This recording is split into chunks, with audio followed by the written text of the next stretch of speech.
Hello friends, welcome to my channel. In today's session, I am going to explain you chapter number 15, Some Natural Phenomenon of Science Standard 8. Basically, in this chapter, I am going to explain you some of the natural phenomena like lightning and earthquake. How do they occur and which sort of the precautions we should take when such phenomena occurs naturally. So let's start. First one is lightning. Sparks occur on an electric pole when wires become loose. This phenomenon is quite common when wind is blowing and shaking the wires. अब आपने ये देखा होगा कि अगर electric pole के ऊपर ना वायर्स अगर लूज़ हो चुके हैं तो क्या होता है कि जब भी विंड ब्लो होता है ना तो वो दो वायर लूज़ होने की वजह से एक दूसरे को टच करते हैं और जब भी ये दोनों वायर्स एक दूसरे को टच करते हैं तब वहाँ पे ना स्पार्क होता है। वो स्पार्क शायद आपने ऑब्जर्व किया होगा। इवन अगर ऐसे आपने प्लग जो है उसके अंदर बहुत सारे पिन्स जो है वो लगाए हैं और कहीं पे भी लाइव वायर टच हो जाता है तो वहाँ पे भी स्पार्क होता है, जिसको हम बोलते हैं कि शॉर्ट सर्किट होता है। Lightning is also an electric spark but on a huge scale. अब लाइटनिंग जो है वो भी एक टाइप का इलेक्ट्रिक स्पार्क ही है, बट ये ह्यूज स्केल पे होता है बिकॉज जब पोटेंशियल डिफरेंस काफ़ी हाई होगा तभी लाइटनिंग अकर होता है। Lightning is caused by the accumulation of charges in the clouds. अब ये लाइटनिंग होता कैसे है, बिजली कैसे हमें देखने को मिलती है?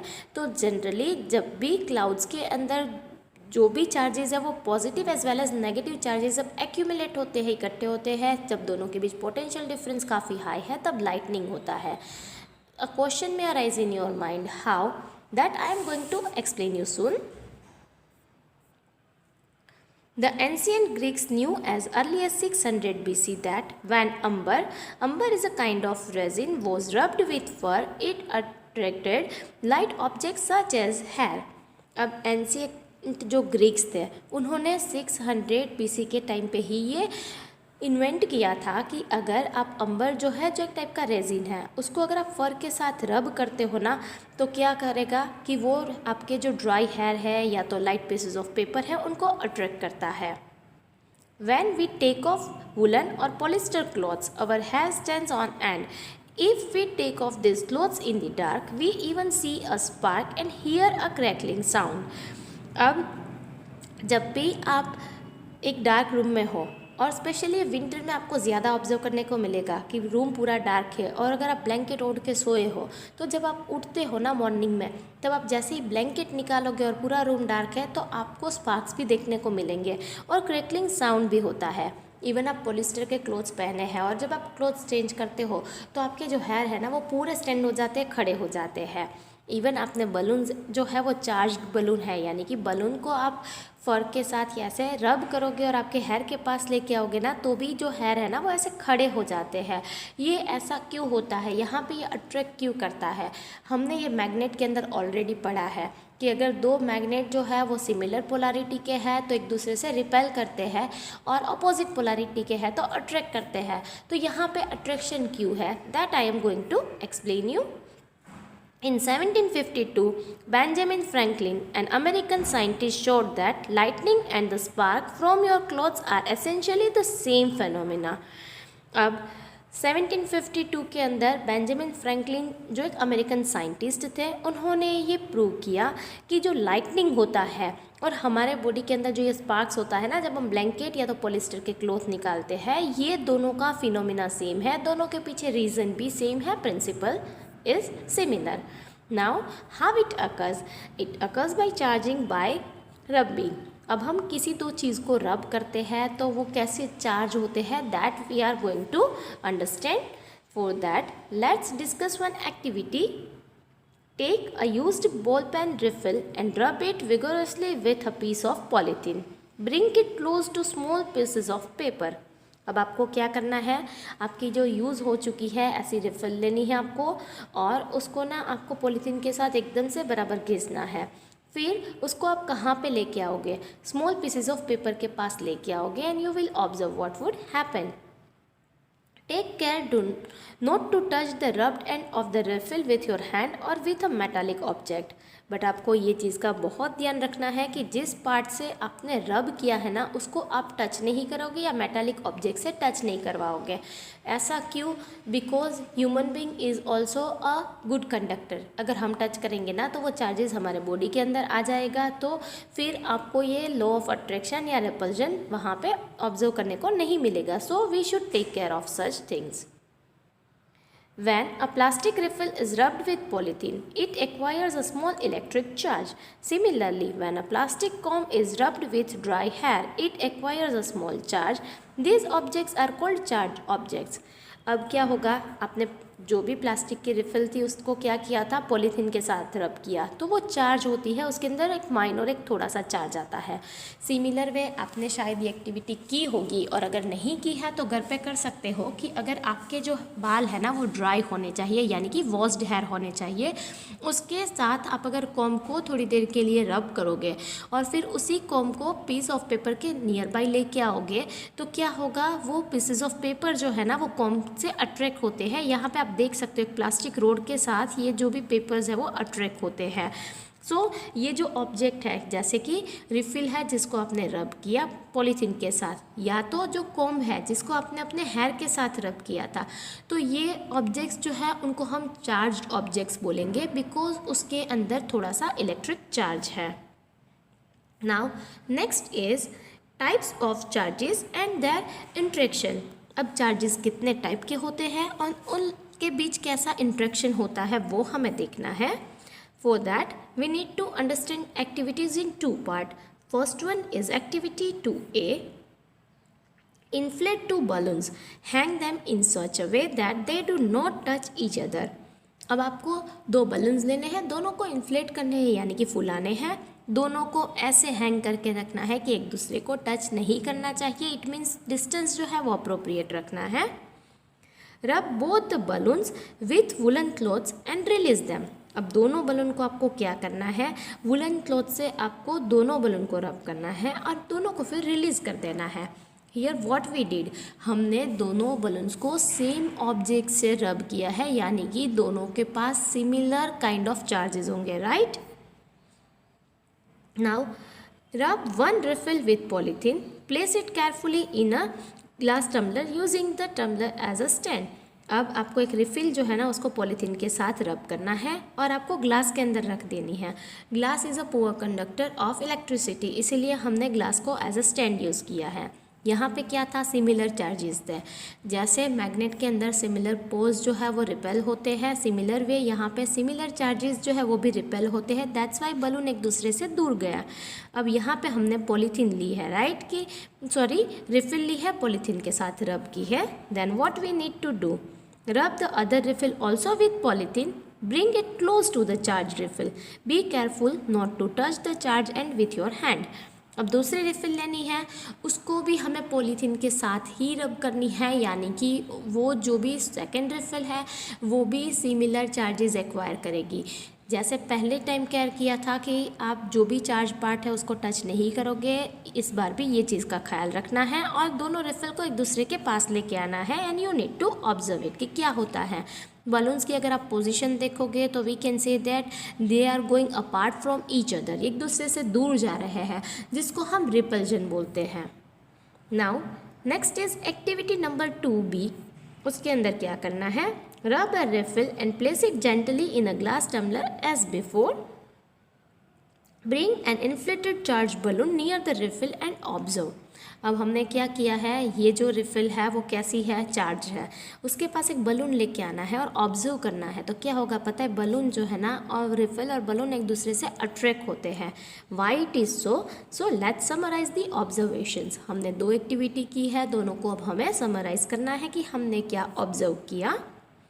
A charge balloon repelled a charge balloon, दोनों जो चार्ज बलून है वो एक दूसरे को रिपेल करते हैं। Why it is so, because both of them acquire similar charges. Next is a charge refill repelled a charge refill but a charge balloon attract a charge refill.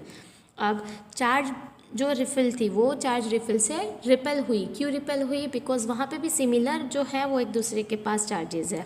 But अगर charge refill और charge balloon को एक दूसरे के पास लेके आते हो तो ये अट्रैक्ट होते हैं। Even if you bring this two balloons together, but दोनों को अगर डिफरेंट ऑब्जेक्ट से चार्ज करोगे, लाइक एक को वुलन से फर से करो या तो वुलन से करो और दूसरे को आप पॉलीथीन से करोगे, तो भी इन दोनों के बीच अट्रैक्शन होगा. Y it is so? The charges of the same kind repel each other while charges of different kind attract each other. अगर किसी भी ऑब्जेक्ट को सेम टाइप के चार्जेस से आप रब करते हो तो सिमिलर चार्जेस है तो एक दूसरे से रिपेल करेंगे, और अगर डिफरेंट चार्जेस है तो एक दूसरे से अट्रैक्शन होगा. यहाँ पे आप देख सकते हो दोनों बलून्स ही है, बट दोनों बलून को अगर आप डिफरेंट ऑब्जेक्ट से पूरा चार्ज करोगे तो इन दोनों के बीच अट्रैक्शन भी हो सकता है.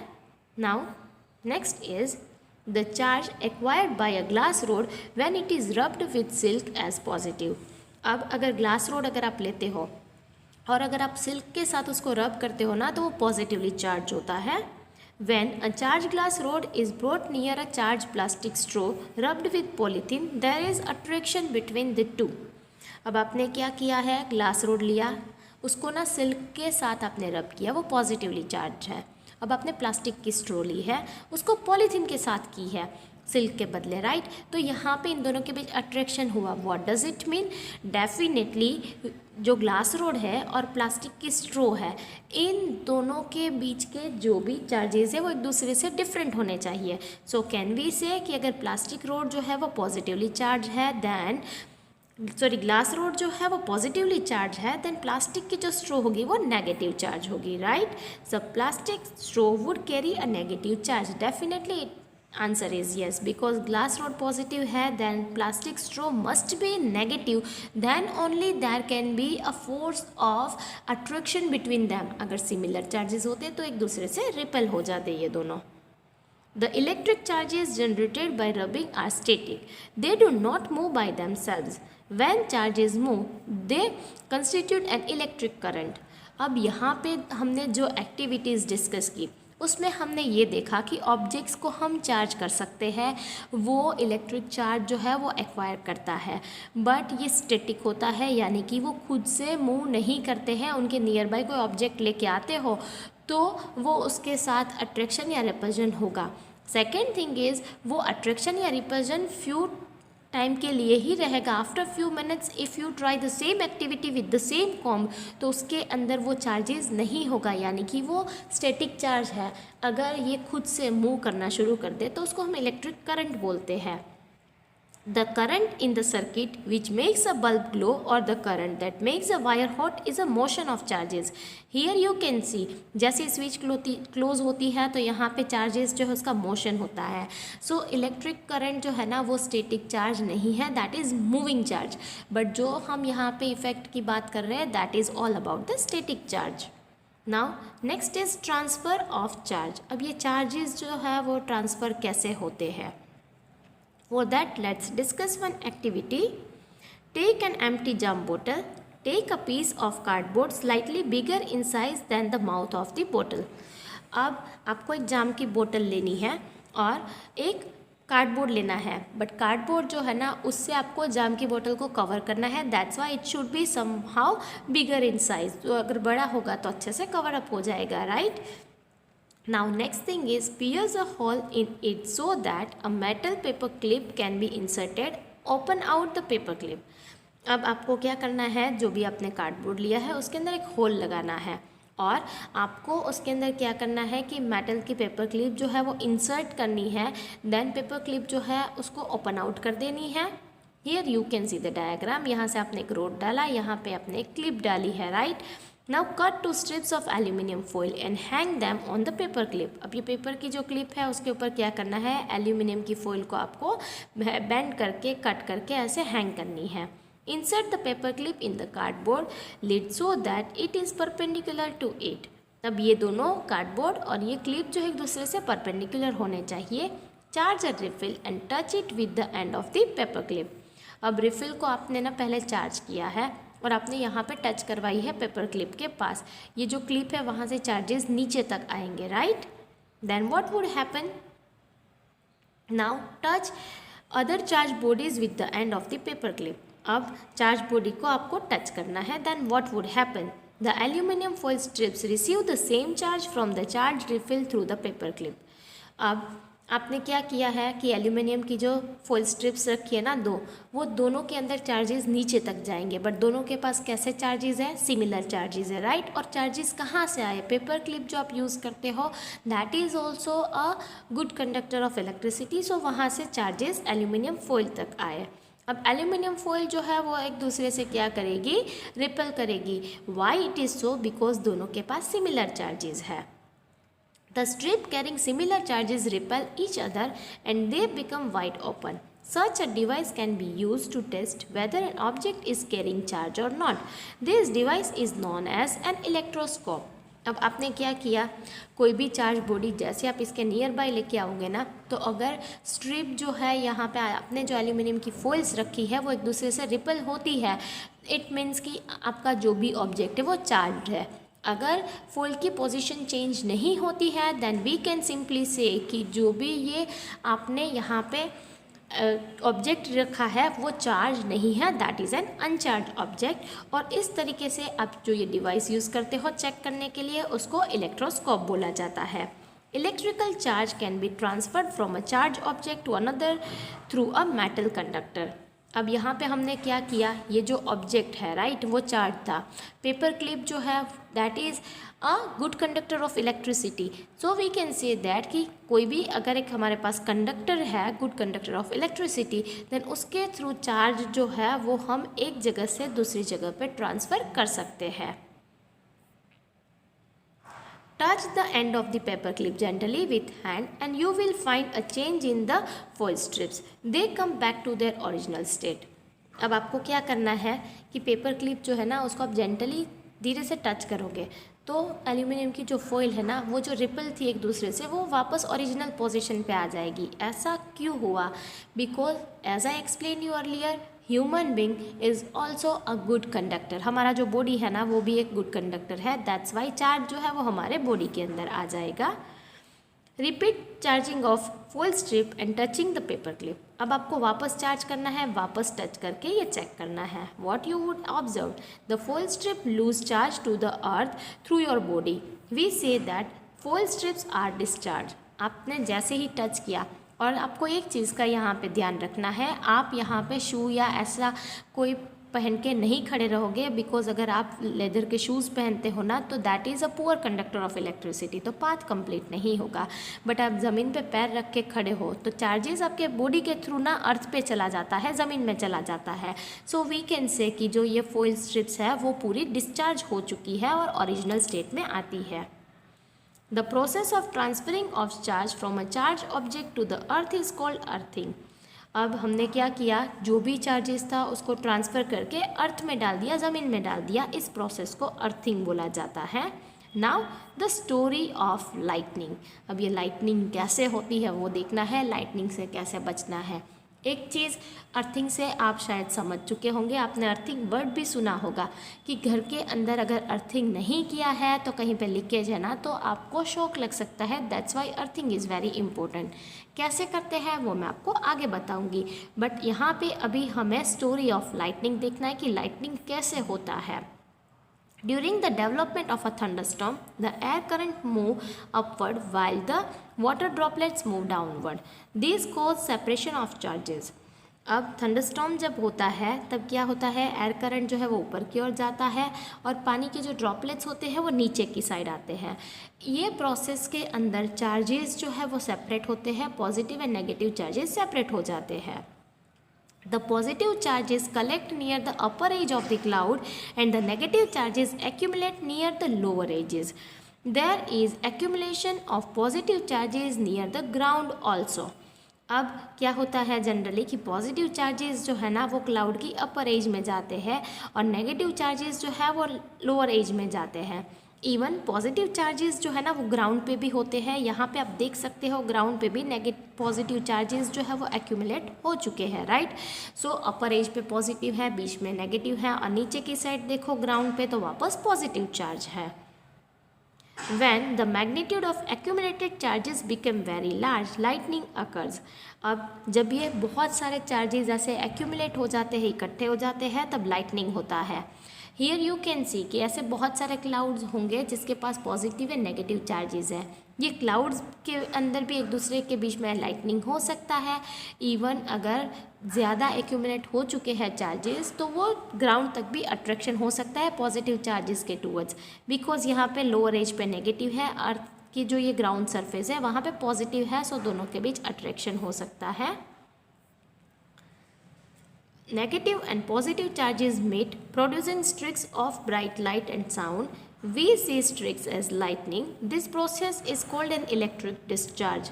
अब क्या होगा कि पॉजिटिव और नेगेटिव चार्जेस एक दूसरे को जब मिलते हैं ना तो ऐसे ब्राइट लाइट होती है और उसके साथ साउंड भी होता है और हम इसको लाइटनिंग बोलते हैं। और ये प्रोसेस एक्चुअली कैसी है जहाँ पे इलेक्ट्रिक जो भी चार्जेस थे ना वो डिस्चार्ज हो जाते हैं। The process of electric discharge can occur between two or more clouds or between clouds and earth.